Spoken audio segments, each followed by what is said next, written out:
de povos, de multidão, mas Tu és Deus de indivíduo. E eu peço ao Senhor que o Senhor venha falar com cada um nesta noite. Senhor, em nome de Jesus, aquilo que o Senhor precisa entregar, entregue. Aquilo que o Senhor precisa ministrar, ministre, Senhor. Nós Te damos autoridade, nós Te damos o domínio deste lugar, em nome de Jesus. Amém.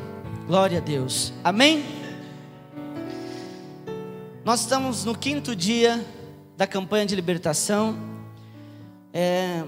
estudando um pouquinho sobre libertação. Não dá para mim ficar aqui todas as reuniões voltando, mas dá para a gente lembrar um pouquinho uma coisa que é importante. A primeira coisa que a gente precisa entender é quem nós somos.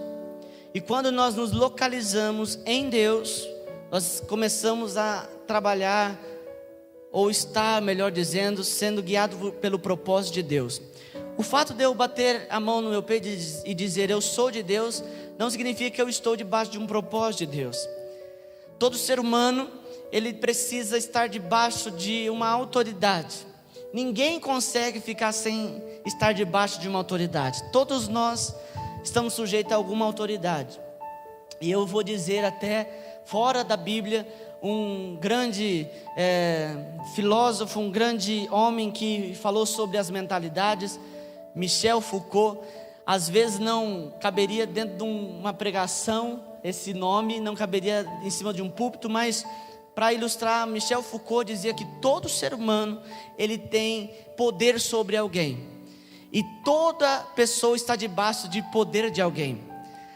Se alguém dizer, pastor, eu não comando ninguém, eu não tenho autoridade sobre ninguém. Você tem sobre filho, pastor, eu não tenho filho. Você tem sobre um cachorro, você tem. Todo ser humano tem autoridade sobre alguma coisa, sobre alguém, e todo ser humano está sujeito a uma autoridade. Quando a gente diz que nós precisamos entrar no propósito de Deus, nós precisamos entender que há necessidade de estar debaixo de uma autoridade divina. Por que eu estou falando isso? Porque muitas vezes ser de Deus está mais envolto de uma ideia mística. Eu sou de Deus, eu sou paz, eu sou amor e eu amo Deus e amém. E ser de Deus não está ligado a isso. Ser de Deus tampouco está ligado à religião. Eu sou de Deus porque eu sou dessa religião. Eu sou de Deus porque eu sou daquela religião. A palavra de Deus diz que aqueles que são de Deus, aqueles que são filhos de Deus, ouvem as suas palavras e as praticam. Isso significa que nós estamos debaixo de uma autoridade, obedecendo a palavra, caminhando com a palavra de Deus. A partir do momento que eu não obedeço a palavra de Deus, eu então não estou debaixo de uma autoridade divina. Então eu estou sujeito automaticamente, como todo ser humano está debaixo de alguma autoridade, eu estou debaixo de alguma outra autoridade. Para nós entendemos que aquele que não está com Deus está com o mundo, e aí está sujeito às leis deste mundo. Amém? O que Jesus veio trazer, irmãos, foi restabelecer essa autoridade de Deus nos homens. Até então, pelo pecado lá de Adão e Eva, todos nós saímos dessa autoridade e vivemos debaixo de uma autoridade mundana. E o mundo é aquele que dava o norte para nós. O mundo é aquele que vai dizer, olha, faça isso, faça aquilo outro. Como nós vemos quantas pessoas tem que o mundo as governa, Quantas pessoas é governado pelo mundo, Se ele não está de acordo com o que o mundo está, ele não está feliz. Ele precisa sempre estar de acordo. Só para você ter um exemplo, quando eu falo mundo, eu estou falando todo um sistema fora do plano de Deus. Amém? Todo um sistema fora do plano de Deus, isso é englobado o mundo. A Bíblia, quando a Bíblia fala não ameis o mundo, é esse plano. A palavra de Deus em nenhum momento diz que Ele nos tiraria do mundo, mas o problema é o amor. É quando eu deixo o mundo me dominar. Amém? Estou falando sobre duas autoridades aqui: a autoridade de Deus e a autoridade do mundo. Um exemplo de autoridade do mundo: eu preciso ter roupa nova todos os dias. Isso é só um exemplo bem, usar uma palavra difícil, um exemplo bem pífio, um exemplo bem, só para os irmãos entenderem. Quando eu tenho que ter um carro novo, quando eu tenho que estar de um jeito, arrumado de um jeito que agrade o mundo. Então isso é estar debaixo da autoridade do mundo. pastor, eu não posso então ter um carro novo, eu não posso então me vestir bem. Pode, mas quando isso te domina, isso é você estar debaixo de uma autoridade do mundo.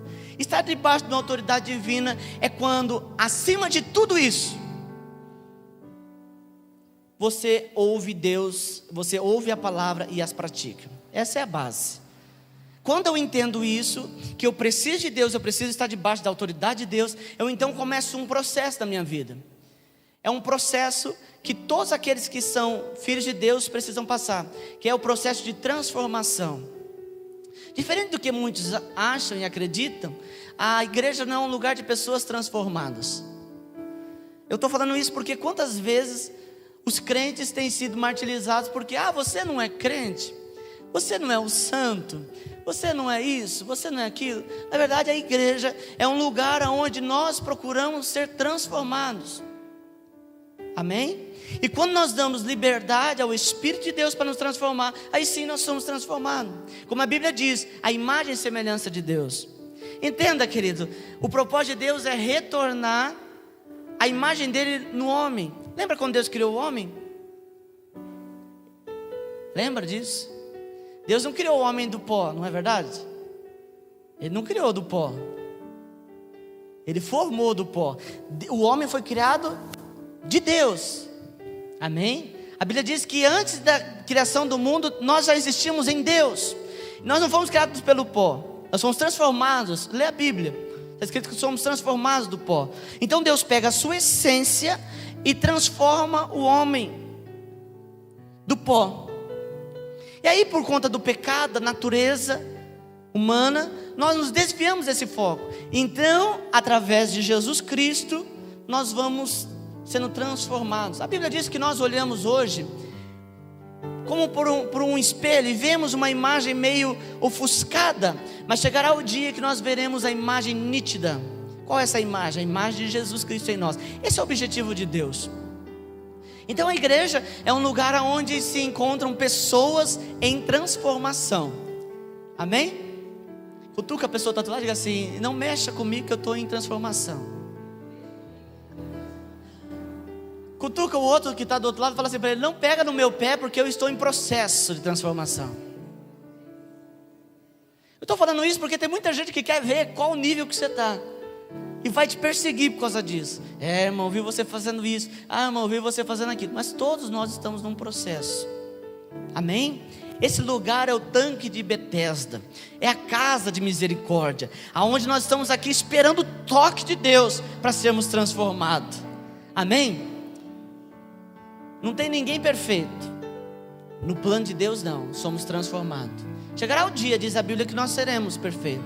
Mas quando nós encontrarmos com o Senhor, vivemos com Ele lá nas regiões celestiais, amém? Vivemos no céu, na Nova Jerusalém, amém?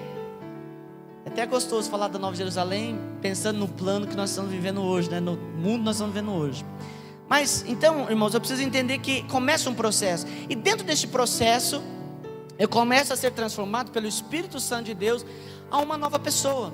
Qual é o nível que Deus tem para mim? Qual é o plano de Deus para a minha vida? João 10:10. O ladrão veio para matar, roubar e destruir, mas Deus, Jesus Cristo, veio para dar vida, e vida abundante. Amém? Pastor, a religião, ela obriga a gente a ser assim, a ser assado. Não, isso é lei. Em nenhum momento Deus quer colocar você debaixo de um jugo de lei. Deus quer te colocar debaixo de um jugo de graça, para que você viva uma vida feliz. É isso, amém? Diferente de outras religiões, onde a pessoa tem que se martirizar, né? Tem que, como que fala a palavra? Eu esqueci. A pessoa tem que se retalhar, tem que se castigar. Nós não precisamos disso. Nós não precisamos nos castigar, a gente não precisa fazer penitência, porque o castigo que nos traz a paz estava sobre Jesus, e através das suas pisaduras nós fomos sarados. E o que nós estamos fazendo aqui nessas sextas-feiras é entender de que maneira eu sou transformado, de que maneira a cruz de Cristo me cura.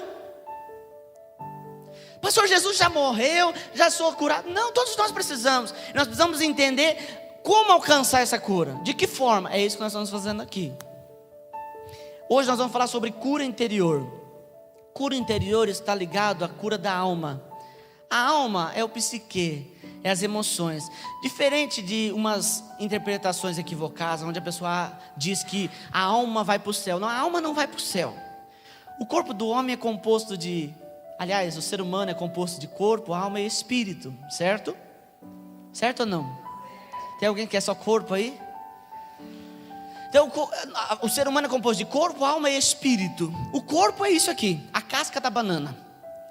É aquilo que a Eclesiastes, que está escrito lá nos velórios, quando você vai no velório, diz assim: e o pó vai para a terra, que veio da terra, o espírito vai para Deus, que o deu. Não está escrito isso lá? Todos os velórios que eu faço, eu falo esse texto. Isso aqui é terra, isso aqui é pó. Vai voltar para o pó. O bichinho vai comer, literalmente você vai se tornar pó. O bichinho vai comer você, daqui muitos anos, no meu caso vai ser muitos anos, alguns vai chegar muito perto, quase chegando esse dia. Não vai chegar, gente. Se Jesus não voltar, você vai morrer, né? Então os bichinhos vão comer você e você vai virar humus de novo, né? Nós somos seres humanos. Somos não posso falar a palavra aqui da minhoca. Nós somos isso. Isso é a nossa casca, né? A nossa estrutura. Tem tanta gente preocupada com isso, né, irmãos? E quer deixar a barriga tanquinho, e quer alisar, e quer recalchutar, e quer arrumar, e quer melhorar, né? Isso vai virar pó. Cuida bem dele, mas vai virar pó. A alma, aliás, o espírito, é aquilo que é de Deus na tua vida. Esse espírito de Deus, aquilo que a Bíblia diz Zoé, lá, e Deus soprou o Zoé, o fôlego de vida, lá em Gênesis, é o espírito. Esse espírito, ele não é como a carne, ele é eterno. Amém? Está bem didático essa ministração hoje. Então o espírito, ele é eterno. A carne morre, padece, sofre, né? Puxa vida, ela acaba. O espírito, ele é eterno. O Deus criou o homem não para viver para o inferno. Deus criou o homem para viver no céu. Quando a gente fala que o nosso espírito vai para o céu, ele não vai para um novo destino, ele retorna, porque do céu ele veio, né? Não dá para a gente ficar falando muito sobre isso, mas a gente tem que entender que Deus criou o homem para viver na eternidade. Por conta do pecado, Deus dá a opção. Aqueles que querem viver na eternidade vão viver na eternidade, aquele que quer viver, eu estou falando segundo a Bíblia, tá? Não segundo o seu entendimento, eu estou falando segundo a Bíblia. Aqueles que querem viver no inferno, viverão no inferno, no sofrimento eterno, no castigo eterno. Ali haverá choro, ranger de dentes. Isso é o fim. O espírito vai sofrer. Pastor, quanto tempo? Se o seu espírito é eterno, ele vai sofrer eternamente. Mas vamos partir da ideia de que todos nós vamos para o céu. Amém? Que assim a gente fica um pouquinho mais feliz. Aí depois tem a alma. A alma, como eu disse, é o seu psique, é as suas emoções. Quando alguém dá uma palavra dura e você sente: pastor, eu senti no meu coração. Não propriamente foi no seu coração ali, sabe aquele negócio que pulsa? Porque senão você morreria, porque quando sente o coração é um infarto. A gente está falando das emoções. A gente está falando daquilo que mexe com a gente, aquilo que nos faz chorar, aquilo que nos faz rir, não é? Quando você escuta uma música bonita, você se arrepia, independente se essa música é cristã ou não. Tem gente que se arrepia com a música do Roberto Carlos, porque não está ligado ao espírito. Tem gente que até expulsa quando arrepia na música do Roberto Carlos. Está amarrado, pastor, eu me arrepiei com a música do Roberto Carlos. Mas não é o teu espírito, é a tua alma. A tua alma, ela pende a melodias, a música. A alma, ela se emociona com a arte, com a dança, com o amor, a paixão, a dança. Esse namoro que os homens e as mulheres têm, né, um pelo outro, esse namorado, isso tudo é alma. Nada está ligado ao... pastor, mas e o corpo? O corpo, ele sintoniza aquilo que a alma quer. Alguém fala assim: ah, pastor, teve química. Não, o corpo não fala nada. Ele simplesmente reflete aquilo que está na alma. E aí dentro da nossa alma está todas as nossas emoções, tudo aquilo que sentimos. Isso define quem nós somos emocionalmente. Existem pessoas aqui, vamos usar aqui uns termos meio técnicos, né? Existem aqueles que são sanguíneos, outros coléricos, outros melancólicos. O sanguíneo é aquele que fala na hora, responde, retruca e não leva desaforo para casa. Esse é o sanguíneo. Sanguíneo. Tem os coléricos, é aquele que fala tudo bem, mas por dentro ele está te matando, te ferindo, está planejando alguma forma para te matar. Existe o melancólico, é aquele que ele baixa a cabeça, vai para casa e chora, e entra em depressão, e não explode, explode dentro, não explode para fora. Já viu pessoas assim? Isso então vai definir, a nossa alma vai definir as nossas emoções, quem nós somos. Isso é padrão. Só para você entender, não existe mais do que 5 tipos de pessoas. 5 tipos de pessoas emocionalmente falando, não existe. Sempre cabe dentro de uma mão os tipos de pessoas. Você fala: ah, pastor, eu sou diferente. Não, você é igual a outro que tem as mesmas emoções que você. Isso é algo que Deus colocou para nos ajudar a chegar na sua presença. Mas a alma, ela tem um problema. Ela pende para aquilo que é da alma, aquilo que é passageiro. A emoção, ela não é passageira. Você ouve uma canção e você sente uma alegria, aí você ouve de novo. A gente não faz isso? A gente, gostou dessa canção, vou ouvir de novo. Aí eu gosto desse louvor, eu vou ouvir de novo. Eu vou ouvir de novo, eu vou ouvir de novo. Daqui a pouco você fala: credo, não quero mais ouvir esse louvor. A paixão, o fogo da alma. Quem é aquele poeta que fala o amor é fogo que arde, que não sei o que é fogo? Fogo que queima. Ele incendeia o coração e você fica apaixonado. E de repente essa chama toda vai esfriando, esfriando, esfriando. E se você não é uma pessoa que vive o amor de 1 Coríntios 13, que tudo suporta, tudo crê, tudo espera, você rapidamente troca de fogo. A alma é assim, ela enjoa. Quando você compra um carro novo, não estou falando zero, mas um carro novo para você, qualquer coisa, uma bicicleta nova, uma moto nova, você entra e fala: nossa, que coisa maravilhosa, que coisa confortável. Isso é tudo a sua alma trabalhando. De repente, aquilo passa, se torna passageiro. Amém? Vocês estão entendendo aonde eu quero chegar? Essa nossa alma, ela também precisa de tratamento em Deus, tá? Não estou falando aqui, vamos deixar separado a parte da psicologia. Algo de Deus. A nossa alma precisa ser tratada, porque se a nossa alma, ela é uma alma contaminada, se as minhas emoções são emoções contaminadas, eu não consigo viver aquilo que João 10:10 diz, que é uma vida abundante. Porque todas as vezes que eu passar por alguma frustração, eu me abato, eu fico triste. Então nós precisamos entender que essa alma, ela precisa ser transformada. E outra coisa, nós não nascemos com a nossa alma, com as nossas emoções prontas. Diga para a pessoa que está aí perto de você, assim: as suas emoções não nasceram prontas. Diga assim: ela é fruto de uma construção.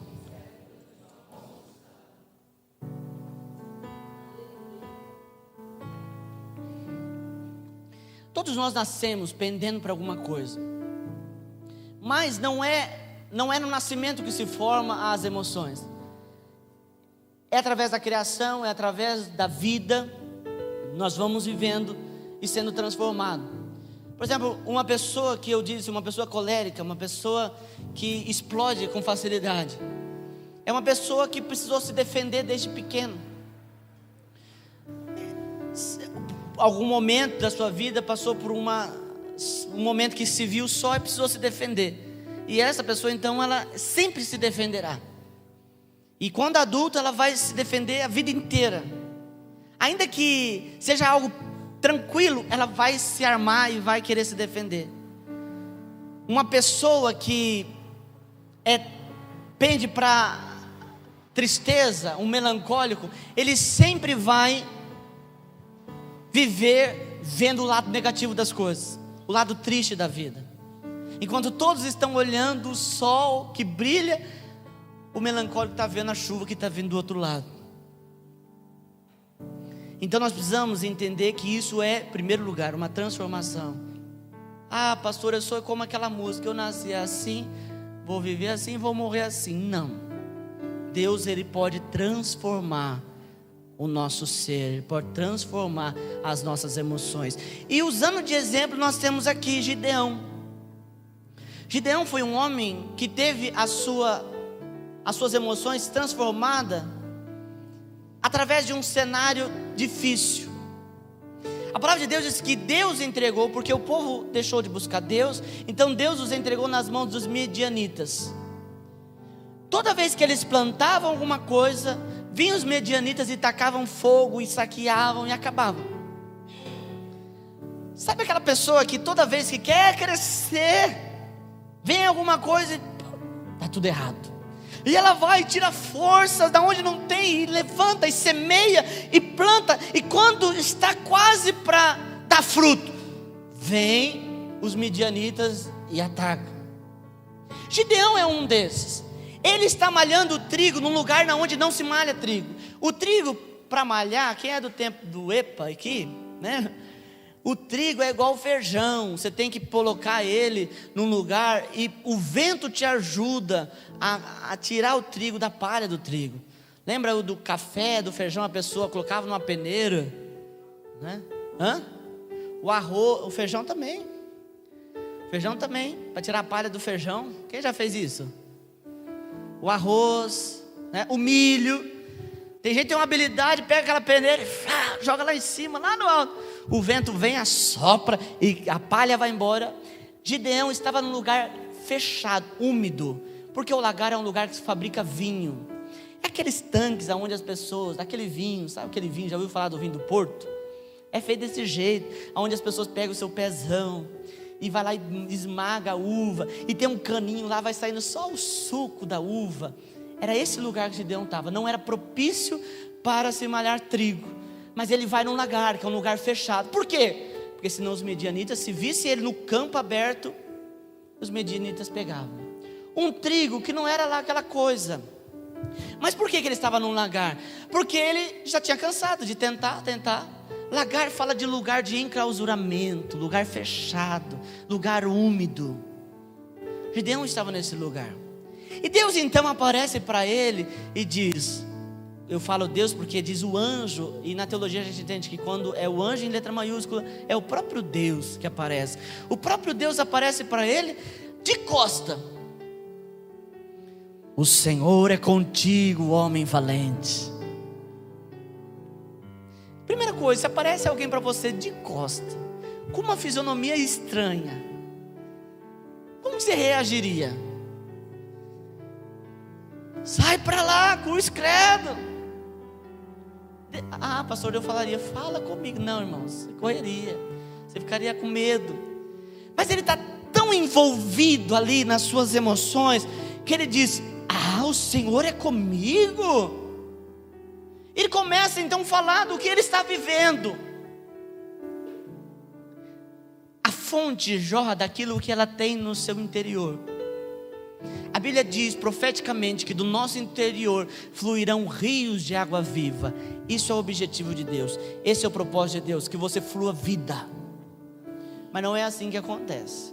Às vezes, como no caso de Jericó, a nossa fonte jorra água amarga, porque é aquilo que nós temos. E Gideão então começa a jorrar aquilo que ele estava vivendo. Se o Senhor fosse conosco, por que nos aconteceu tantas coisas? Ele então começa a questionar. Então Deus vira com ele e diz, eu estou contigo, vai nessa tua força. Que força? Um homem que estava malhando trigo no lagar, que estava desistindo de tentar plantar, de tentar viver a sua vida, estava malhando trigo no lagar. Deus fala, vai nessa tua força. Parece meio esquisito. Que força que esse homem não tinha? aqui que entra, querido, a essência de tudo isso que eu estou falando. Deus, Ele vê em nós o nosso potencial. Se você cria uma ferramenta, você sabe aonde ela vai chegar. Se você cria alguma coisa, você sabe a capacidade. Eu tenho um negócio que eu gosto muito, que eu queria chegar nesse nível de hobby. Eu sou uma pessoa que tem vontade de ter muitos hobbies, mas a vida não me deixa realizar todos. Eu tenho vontade de mexer com cutelaria. Alguém já viu isso? Então, é a fabricação de faca. Eu gosto muito de faca. Tem algumas facas, eu gosto do negócio de faca, forjar e tal. Eu gosto, amo isso. E aí, eu tenho vontade de mexer. Existe todo. Quando a gente pega uma faca, eu não estou falando daquelas faquinhas da Tramontina que a gente encontra, estou falando de faca trabalhada na forja. Aí, quando a gente pega uma faca, a gente corta e a gente não para pensar como ela foi feita. Há uma mistura do aço, o tanto de carbono, o tanto de não sei o que, e que nível, qual a temperatura para tempera, aí como que faz e tal. O cuteleiro, ele sabe a capacidade que tem a sua faca. Cada faca tem o seu. Eu estou dando uma aula aqui, não sei, desnecessária, né? Mas só para os irmãos entenderem. Cada faca ela tem um trabalho. Existe faca para cortar carne, né? Existe faca para cortar madeira. Então o cuteleiro, ele vai preparar aquela faca para aquilo que ele acredita que ela vai ser usada. Então é um aço duro, às vezes é um aço mais mole. Então, quando ele vende a faca, ele sabe a capacidade que a faca dele tem, porque ele a forjou. Deus sabe aonde você pode chegar. Por isso Deus investe tanto no homem. Quando o homem desagradou a Deus, a Bíblia diz que Deus sentiu o cheiro do pecado nas suas narinas. Deus mesmo assim, depois de ter gastado de uma maneira aqui bem ampla da palavra, depois de ter jogado todas as cartas, ele ainda insiste no homem. Ele diz: então eu enviarei o meu filho. E ele enviou Jesus para morrer, porque ele acredita no ser humano.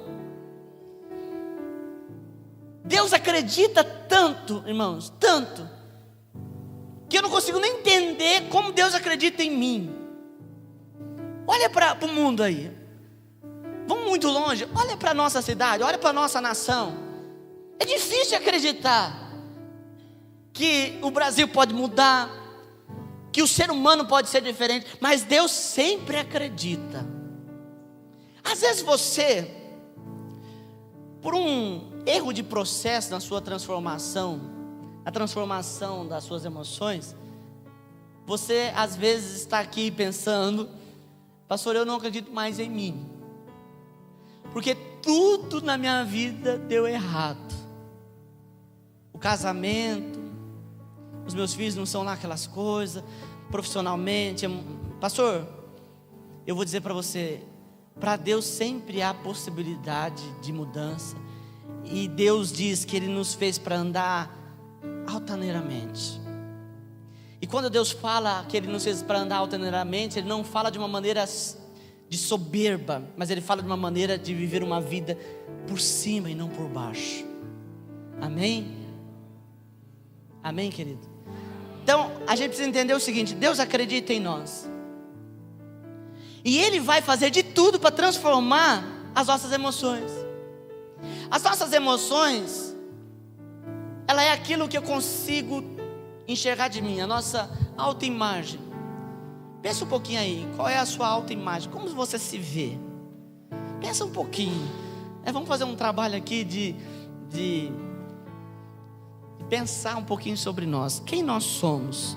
Como eu me vejo? Eu não estou falando aqui biblicamente, espiritualmente. Não, como você se vê? Uma pessoa que tudo que faz dá certo. Uma pessoa, em que nível você está? Como você se enxerga? Qual que é a sua autoimagem? A autoimagem de Gideão era uma autoimagem fracassada. Ele se sentia fracassado. Quando Deus diz assim: eu vou te usar, ele fala: ai,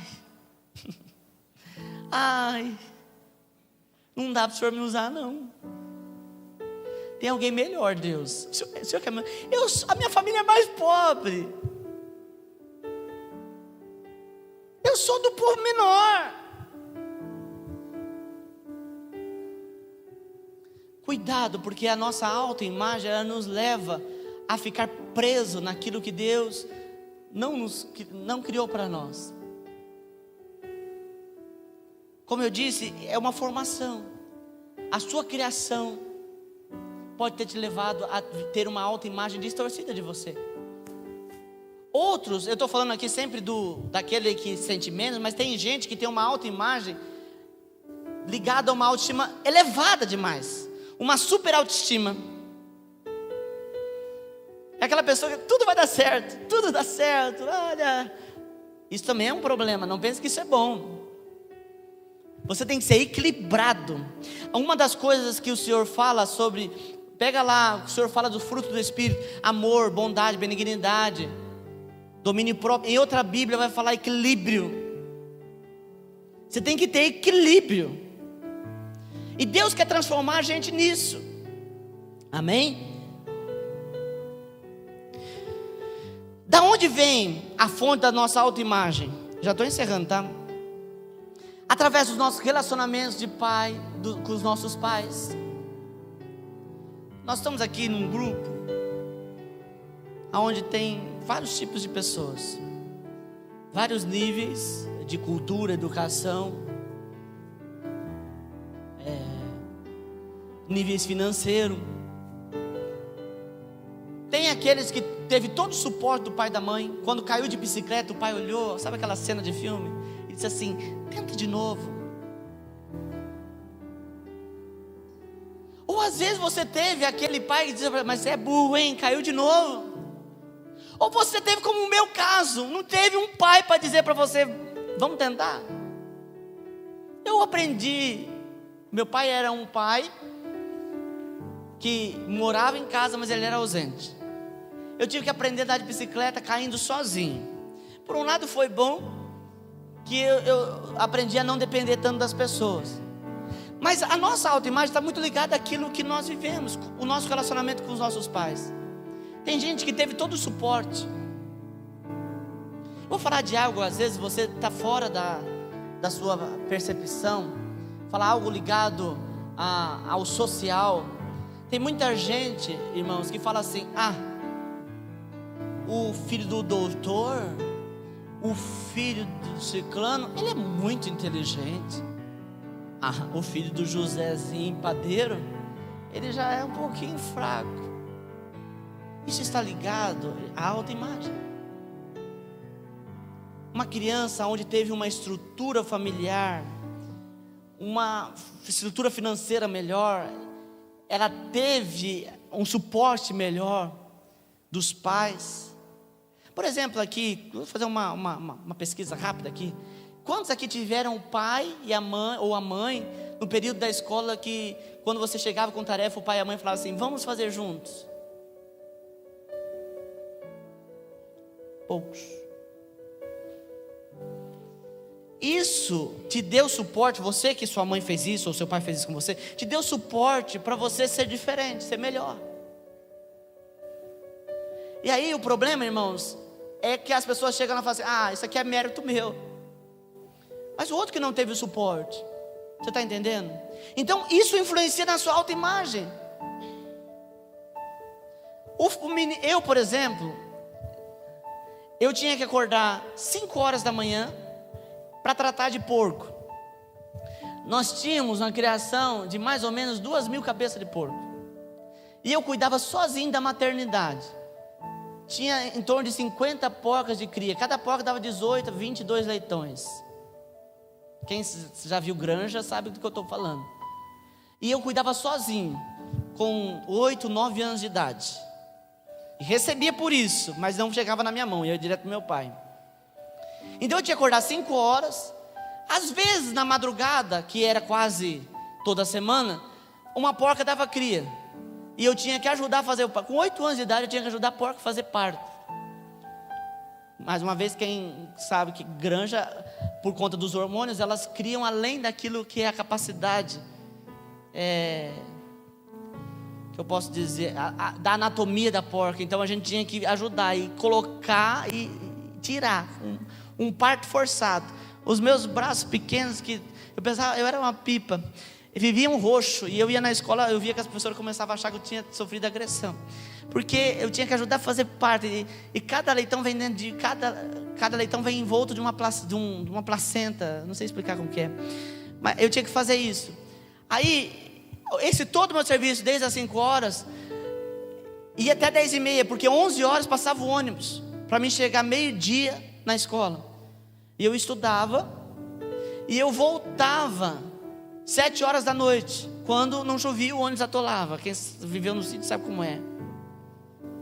E aí, pastor, o senhor caía na cama e dormia? Não, eu tinha que ver as minhas porcas. Eu falava que eram as minhas, porque eu tinha que ver como que elas estavam, e tratar, e cuidar. Se tivesse dado cria, eu tinha que cortar dente de leitão, orelha, rabinho, dar injeção, fazer tudo o que você precisava fazer. Aí eu ia dormir tarde, 5 horas eu estava de novo lá. Que momento que eu tive para minha mãe fazer tarefa? Eu não fazia tarefa. Repeti 2 anos. Eu, dentro de mim, eu sempre senti que eu era... Em todo lugar que eu chegava, eu achava que era menos. Porque eu já não era bom aluno. Eu não tinha nenhum respaldo da minha casa. Apesar da minha mãe fazer todo o esforço, faltava. Então eu criei uma autoimagem de mim, uma autoimagem de fracasso. Assim era Gideão, amém? Outra coisa que faz a gente transformar a nossa imagem, a influência da sociedade, como eu disse, amigos da escola, trabalho, isso tudo influencia. Pensamentos, todos nós, só para você entender, todos nós temos pensamentos negativos. Quando a gente vai fazer alguma coisa, não vai dar certo. Todo ser humano tem isso. Uns ouvem, outros não dão bola. Aquela pessoa que teve uma autoimagem de vitória, de sucesso, ele fala, isso aqui é coisa, deixar para lá. Aquele que teve dificuldade na transformação da sua autoimagem, ele vai ouvir aquilo e ele vai dar voz àquilo. Amém?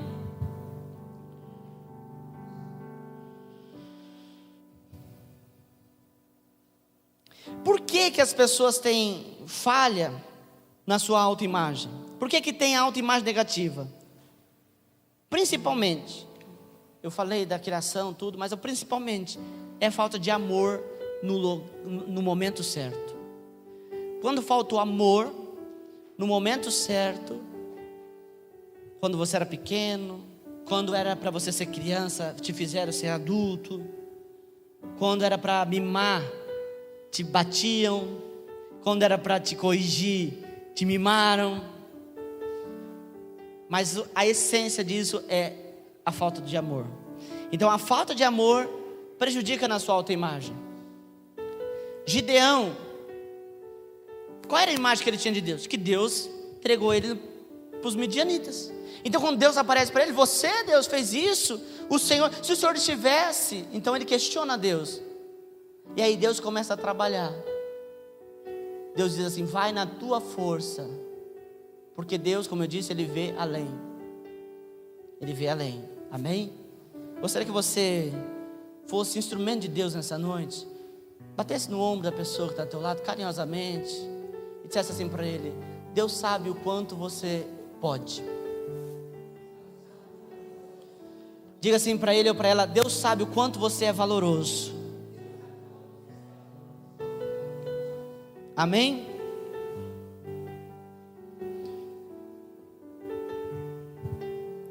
Deus, Ele quer fazer como o Gideão fez. Aliás, como Ele fez em Gideão. Ele quer tratar contigo. Gideão, aquela imagem negativa que ele tinha dele mesmo, foi transformada, ele se tornou, você, se puder, por favor, continue lendo Juízes 6. Você vai ver que Gideão se tornou o libertador do povo. Alguém que conseguiu tirar o povo de Israel da servidão dos midianitas.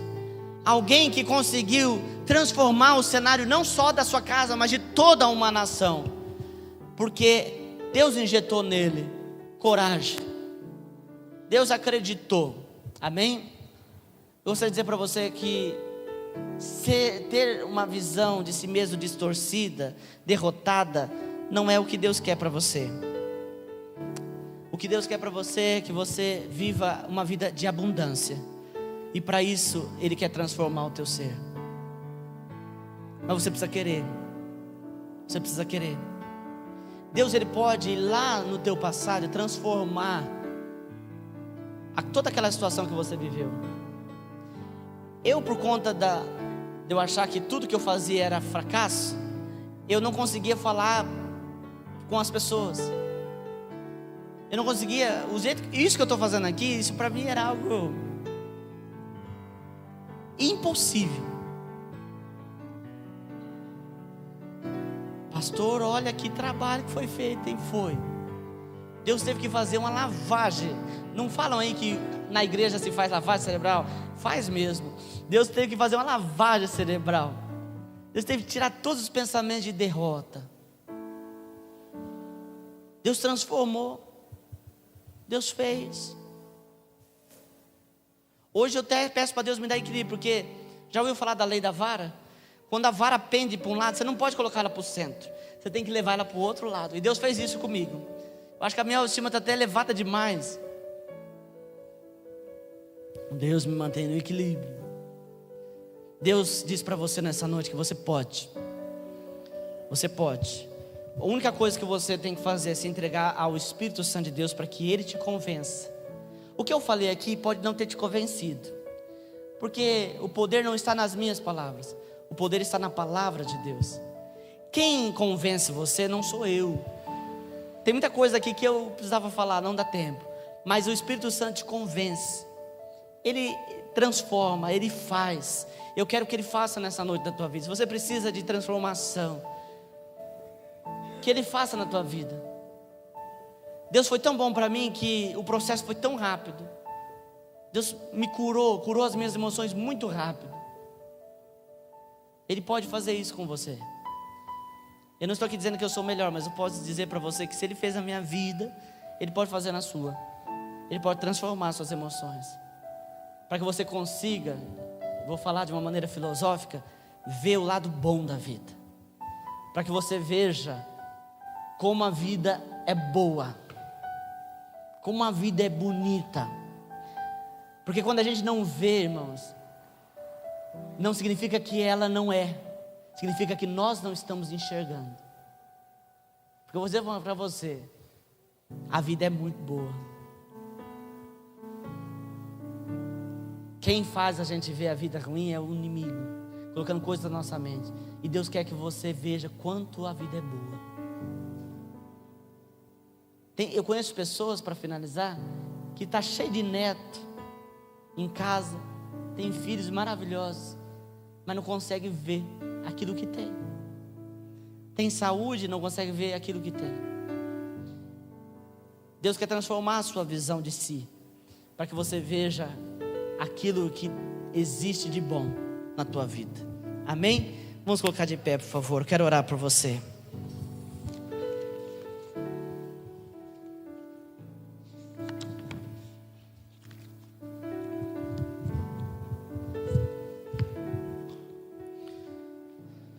Você não é qualquer um. Tem alguém do teu lado? Abra a mão assim, do lado da pessoa do teu lado. Abra isso, olha na mão dele, olha na sua e fala assim para ele: a minha digital não é igual à sua.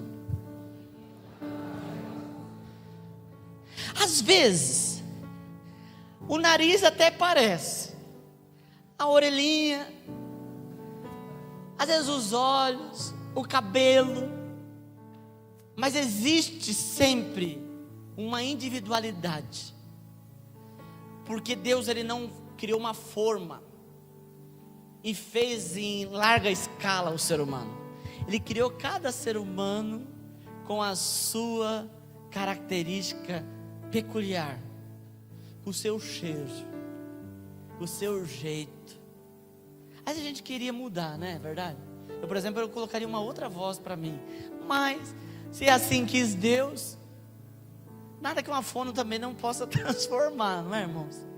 Mas o que eu estou querendo dizer para você? Que Deus, Ele não criou você no automático. Ele teve um tempo para pensar em você. Durante muito tempo a religião quis deixar todo mundo igual. Tudo carola. Tudo soldadinho. Mas agora a gente entendeu pela palavra que Deus quer agir com cada um de maneira distinta, de maneira diferente, usando aquilo que é bom em você. Tem gente que você conversa com ele meia hora e você está rindo, porque tem um humor fantástico. Tem outros que têm uma mente para negócio. Você está fazendo um pão, ele olha para você e fala assim: você tem que vender esse pão. E ele bota na sua cabeça que você vai virar um empresário do ramo do pão. Outros, aqueles que você conversa, ele te passa algo tão bom, você sai aliviado. Deus quer manter isso e quer tirar aquilo que é ruim, aquilo que é desagradável. E para isso Ele quer trabalhar nas tuas emoções. Nessa noite, deixa o Espírito Santo trabalhar nas tuas emoções. Deixa Ele trabalhar com você. Amém? Fecha os teus olhos, abaixa a tua cabeça. Você que precisa, você que... pastor, o senhor falou aí, eu preciso que a minha vida seja transformada, que as minhas emoções sejam transformadas. Ora cantoromanai. Espírito Santo de Deus. Espírito Santo de Deus. O teu Espírito é aquele que trabalha em nossas emoções. A tua palavra diz, Senhor, que o Espírito Santo esquadrinha os nossos corações. Ele sabe de tudo, Senhor. Ele sabe das nossas fraquezas. Ele sabe das nossas limitações. Ele sabe do nosso orgulho. Aqueles, Senhor, que nessa noite estão pedindo para ser transformado as suas emoções, eu intercedo por eles e peço, transforma mesmo. Eu, Senhor, não estou aqui, Senhor, apenas como transmissor, Senhor, mas eu estou aqui também para receber. E eu peço, Senhor, transforma as minhas emoções. Assim como o Senhor transformou, Senhor, as emoções de Gideão, transforma as minhas emoções, Deus. Transforma as minhas emoções. Eu quero viver, Senhor, uma vida abundante. Você também, querido, faça essa oração. Peça para Deus que você quer viver uma vida plena no Senhor. Deus não te criou, querido, para viver uma vida com um sentimento de derrota, de fracasso.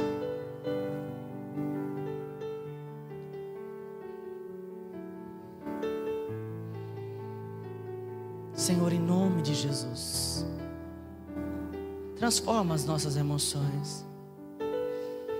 Transforma, Espírito Santo. Transforma as nossas emoções, Espírito Santo. Transforma a emoção desse homem, dessa mulher. Que ele transforme, Senhor, que ele tenha a visão, Senhor, transformada.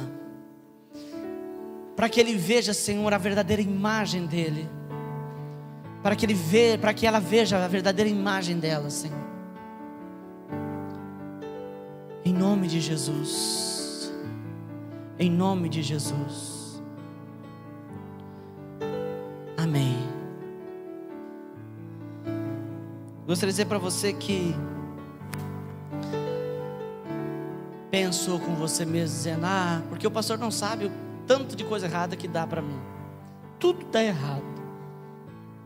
Vou dizer para você que os maiores gênios, aliás, os maiores gênios da história, os grandes criadores,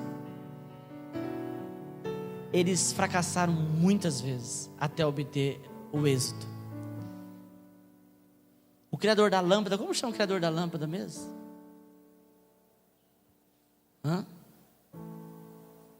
Thomas Edison. Aqui veio algum sopro aqui, ó. O Thomas Edison, dizem que ele tentou mais de 2.000 vezes criar a lâmpada. 2.000 vezes. Imagine se ele desistisse no meio do caminho. Para mim, um número para desistir seria um número 10. Mas ele tentou mais de 2.000 vezes.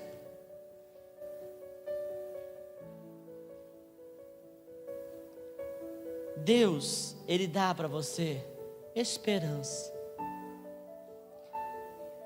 Ele coloca no teu coração esperança, para você acreditar. Para você acreditar.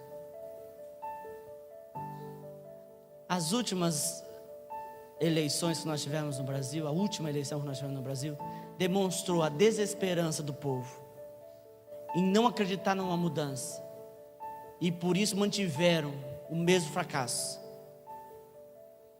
Mas eu estou sentindo um cheiro de esperança no povo. Eu quero que você pegue essa onda de esperança e traga para a tua vida. Tem esperança. Já ouviu falar que a esperança é a última que morre? Quem já ouviu isso? Vou dizer para você que não é verdade. A esperança, ela não morre. A Bíblia diz que tudo passa, mas a esperança não passa, ela sempre permanece. Como um tronco, a Bíblia diz, abandonado, caído, quando ele sentiu o cheiro de água. Já viu alguma planta brotar com cheiro de água? Eu nunca vi. Mas a Bíblia diz que ao cheiro das águas brotará. Como planta nova, florescerá. Que Deus te conceda esperança, em nome de Jesus. Amém?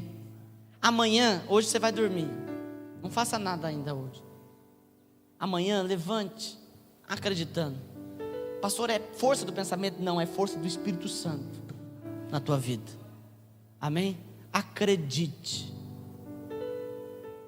Senhor, muito obrigado por este culto. Obrigado pela manifestação do seu poder aqui, Deus. Oh Senhor, como é bom poder ser ministrado pelo Senhor. Como é bom, Senhor, poder sentir o teu toque. Ó Deus, em nome de Jesus, levante aqui, Senhor, um povo esperançoso. Senhor, sabemos, Senhor, que a desesperança está tomando conta, Senhor, do mundo. As pessoas estão desacreditadas, Senhor. Mas nós sabemos que o povo que o Senhor levanta é um povo que tem esperança, que espera no Senhor, ó Deus. E eu peço, Senhor, que o Senhor derrame esperança neste lugar, nessa noite. Que o coração dos teus filhos, Senhor, seja transformado. E que eles amanhã, Senhor, ao levantar, tenham uma esperança, Senhor, de mudança. Esperança de dias melhores. Esperança, Senhor, de mudança de vida, Deus. Em nome de Jesus. Que Deus te abençoe. Amém? Em nome de Jesus. Que a bênção de Deus esteja contigo. Quem desejar ofertar, dizimar na casa do Senhor, é só colocar no gasofilácio. Que Deus te abençoe. Está encerrado. Cumprimente o irmão com a paz do Senhor.